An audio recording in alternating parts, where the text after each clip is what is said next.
Ito ang last pasilip.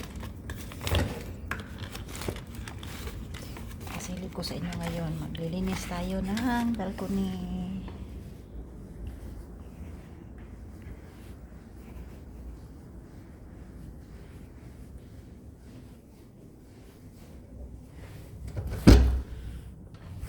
Ayan.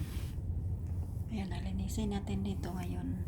So, gamit ko hagdanan, dustpan, at saka yung hose. Huwag kalimutan yung packaging tape, parang lock ang hose talaga. Walang masayang. So, hanggang dito muna lang. Salamat sa panonood. Thank you and good morning everyone, likers, viewers, and followers. Thank you so much. Stay safe.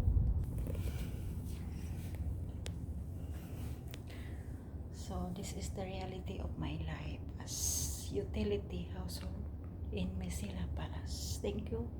Assalamualaikum. Good morning.